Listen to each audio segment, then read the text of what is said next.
नमस्कार दोस्तों, let's study YouTube channel पर आपका हार्दिक स्वागत है।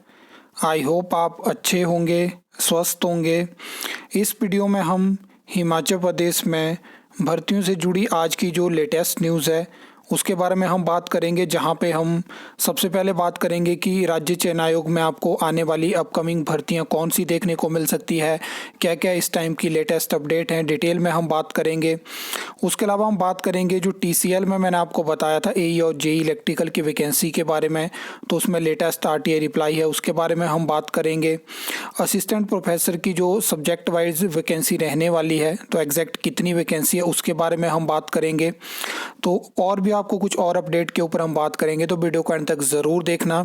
सबसे पहले आप ये लेटेस्ट न्यूज़ देख सकते हो, जहाँ पे आपको पता है कि सरकार ने फैसला लिया कि हिमाचल प्रदेश में जो सीबीएसई स्कूल इस सत्र से शुरू होंगे, तो वहाँ पे जो है वो इंग्लिश और मैथ टीचर की रिक्रूटमेंट होगी। उसके रिगार्डिंग किसी को नहीं पता है तो मैंने ऑलरेडी बता के रखा है कि जिस तरह से आपको असिस्टेंट स्टाफ नर्स की रिक्रूटमेंट देखने को मिली, सेम वैसे ही रिक्रूटमेंट होगी, यानी 5 साल के लिए रिक्रूटमेंट होगी और 800 टीचर्स की रिक्रूटमेंट होगी। 400 जो है वो इंग्लिश टीचर होंगे, 400 मैथ के टीचर होंगे, ठीक है।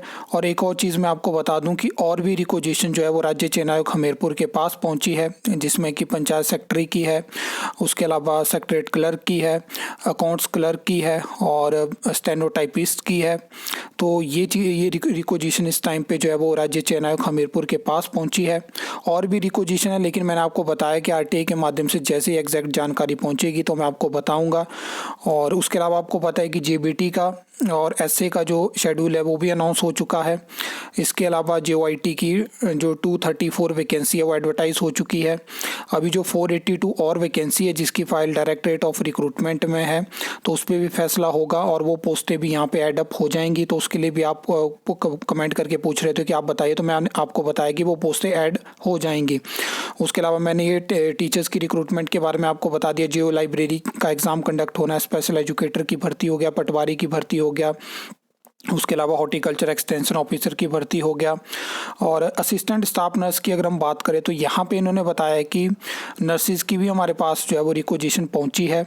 अब मुझे लगता है कि असिस्टेंट स्टाफ नर्स की ये रिक्रूटमेंट है, जहाँ पे आपको पता है कि 312 के आसपास वैकेंसी एडवर्टाइज हो चुकी है, जिसमें हाई कोर्ट से स्टे लगा है, लेकिन सरकार जो है वो 600 और पोस्टें असिस्टेंट स्टाफ नर्स की अप्रूव कर चुकी है। तो उनकी रिक्वेजिशन भी इस टाइम पे राज्य चयन आयोग हमीरपुर के पास पहुँच चुकी है, तो वो भी आपको रिक्रूटमेंट देखने को मिलेगी। तो ये चीज़ें हैं। बाकी यहाँ पे आप देख सकते हो आयोग के जो सचिव हैं उन्होंने कहा है कि जो सीबीएसई स्कूल में टीचर की रिक्रूटमेंट है और उसके अलावा जो और भी वैकेंसी है उनको लेके सरकार से हमारे पास अप्रूवल पहुंच चुकी है। और आयोग जो है वो अलग अलग पदों के शेड्यूल तैयार किया जा रहा है यहाँ पे, और प्रदेश सरकार की ओर से बड़े स्तर पर पदों को आयोग के माध्यम से भरने का कार्य तेज किया जा रहा है। तो ये चीज़ कही है, मैंने आपको बता दिया जितनी रिक्वेजिशन की जानकारी है और जितनी अपडेट है, जिसमें कि मेन अगर हम बात करें तो पंचायत सेक्रेटरी का मैंने आपको बता दिया। पंचायत सेक्रेटरी में बहुत सारे मैंने देखा कि अलग अलग ग्रुप्स में, अलग अलग चैनल में बात चली है कि 300 वैकेंसी, लेकिन मैं ऑलरेडी आपको बता चुका हूं कि 150 वैकेंसी ही आपको फर्स्ट फेज़ में देखने को मिलेगी। असिस्टेंट स्टाफ नर्स का मैंने आपको बता दिया कि अब हाई कोर्ट पे डिपेंड करेगा, अदरवाइज़ अगर वो रिक्रूटमेंट ऐसे ही प्रोसेस होती है, क्योंकि एज क्राइटेरिया को तो सरकार अलग से बढ़ा चुकी है, अलग से नोटिफिकेशन कर चुकी है। और मैंने आपको बता दिया कि पोर्टल दोबारा ओपन होगा और उसमें पोस्टें दोबारा से एडअप होंगी। तो ये चीज़ है। बाकी अगर हम नेक्स्ट बात करें तो ये आप टीसीएल में देख सकते हो, जहाँ पे इस टाइम पे अगर हम सैंक्शन स्ट्रेंथ की बात करें एई इलेक्ट्रिकल की तो 100 की है, और जेई इलेक्ट्रिकल की बात करें तो 100 और 13 की है, मतलब 113 यहाँ पे पोस्टें जो है वो सैंक्शन है जेई की, ठीक है। अगर हम इसमें बात करें तो एई की इस टाइम पे 41 वैकेंट है और जेई की 55 वैकेंट है। लेकिन आपको पता है कि इस टाइम पे टीसीएल में जेई के रूल जो है वो बदल चुके हैं और वहाँ पे प्रमोशन को ऐड कर दिया है। इससे पहले क्या होता था कि जेई की वहाँ पे 100% डायरेक्ट रिक्रूटमेंट होती थी। उसके बाद आप देख सकते हो कि एई इलेक्ट्रिकल की जो है वो डायरेक्ट रिक्रूटमेंट में 16 वैकेंसी है और जे इलेक्ट्रिकल की 27 है, ठीक है। अब इन्होंने कैटेगरी वाइज ब्रेकअप यहाँ पे मेंशन किया हुआ है कि ए इलेक्ट्रिकल का आप देख सकते हो, तो इसमें आपको अनरिजर्व्ड की बहुत कम वैकेंसी देखने को मिलेगी, यानी सिर्फ 3 वैकेंसी है। SC की 1 वैकेंसी है बार्ड ऑफ एक्स सर्विसमैन की, और अनरिजर्व्ड की 9 वैकेंसी, और ये भी बार्ड ऑफ एक्स सर्विसमैन की है। और यहाँ पे हैंडीकैप की 1 पोस्ट है, और ये अलग अलग कैटेगरी में है। तो यहाँ से आपको थोड़ा ये दिखेगा कि अगर ये वैकेंसी एडवर्टाइज भी होती है तो अनरिजर्व्ड में तो ऑप्शन ही नहीं है। बाकी आप ऊपर देख सकते हो तो SC की भी यहाँ पे पोस्ट नहीं है, ST की भी कोई पोस्ट नहीं है। वैसा ही सेम चीज़ आपको JEE इलेक्ट्रिकल में भी देखने को मिलेगी। यहाँ पे जो डायरेक्ट रिक्रूटमेंट राज्य चयन आयोग से होगी, वहाँ पे 16 वैकेंसी में अनरिजर्व्ड की सिर्फ 1 वैकेंसी है, OBC की 2 वैकेंसी है, EWS की 8 वैकेंसी है, SC BPL 2, ST BPL 1, OBC BPL 2। बाकी एक्स सर्विसमैन सेल से रिक्रूटमेंट होगी, और जो स्पोर्ट्स कोटा से होती है वो रिक्रूटमेंट होगी, और ये स्पेशल सेल है वहाँ से जो रिक्रूटमेंट होती है तो वो यहाँ पे पूरी मेंशन है।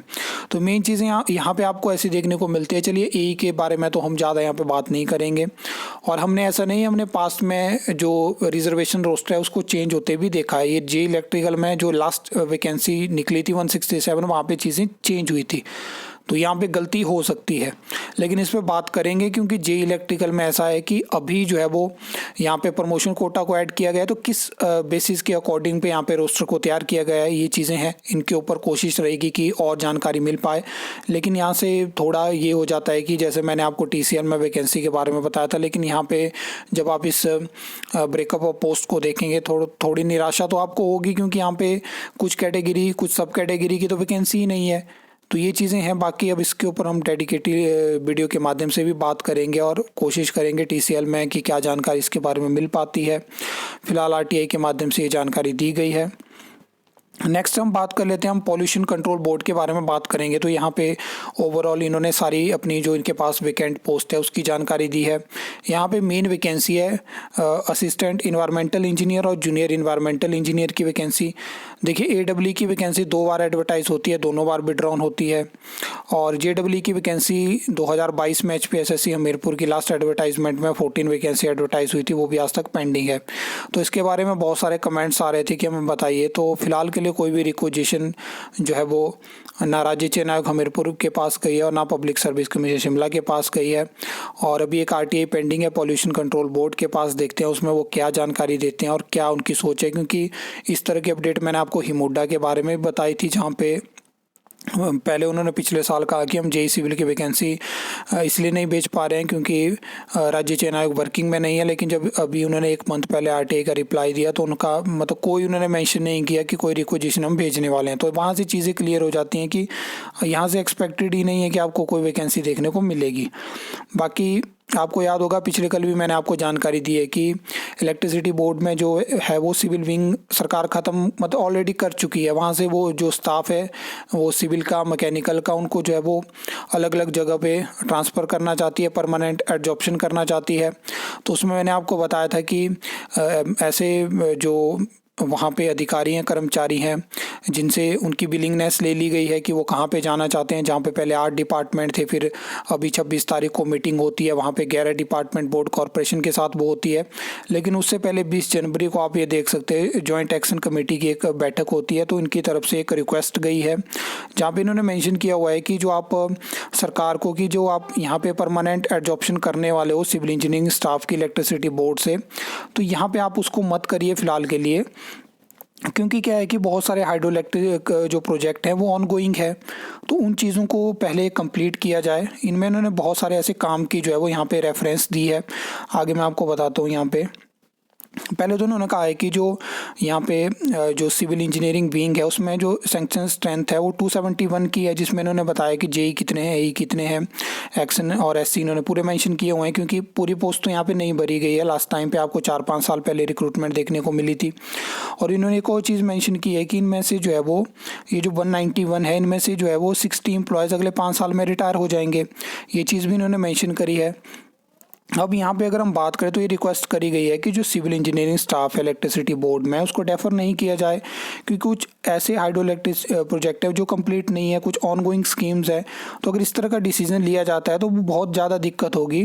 तो ये चीज़ सरकार को भी देखनी चाहिए कि आपके कौन से प्रोजेक्ट हैं, इलेक्ट्रिसिटी बोर्ड के कौन से प्रोजेक्ट ऑनगोइंग है, कौन से कंप्लीट नहीं है। तो उन चीज़ों के ऊपर सरकार फोकस नहीं करना चाह रही है, वो सिर्फ परमानेंट एडजॉप्शन करना चाहती है। फिर बाद में क्या करेंगे, बाकी डिपार्टमेंट से सेकेंड असाइनमेंट बेसिस पे वहाँ से जो है वो जेई को लेके आएंगे, ई को लेके आएंगे, तो वो चीज़ें ये कर लेंगे, लेकिन यहाँ पे इनको परमानेंट ऑब्जॉर्प्शन करनी है।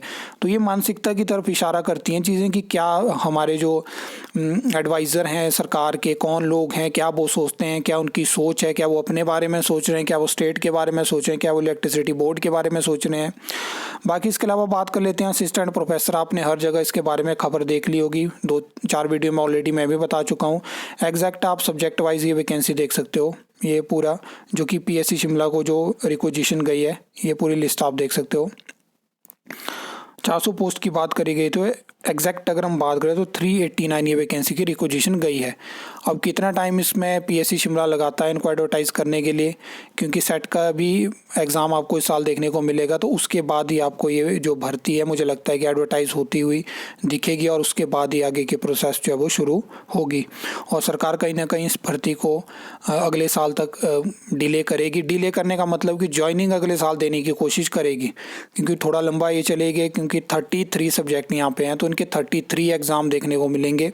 फिर 33 अलग अलग पैनल के पास यहाँ पे इंटरव्यू होंगे, तो ये चीज़ें होती हैं, तो इसमें टाइम लगता है। तो नेक्स्ट ईयर ही ज्वाइनिंग यहाँ पे जाएगी, लेकिन बाकी प्रोसेस इस साल शुरू होके एग्ज़ाम भी कुछ हो सकते हैं, पूरे भी हो सकते हैं, तो ये चीज़ें हैं। आई होप आपको वीडियो अच्छी लगी होगी, इन्फॉर्मेटिव लगी होगी, तो वीडियो को लाइक कमेंट शेयर कर सकते हो, चैनल को सब्सक्राइब कर सकते हो फर्दर न्यू अपडेट्स के लिए।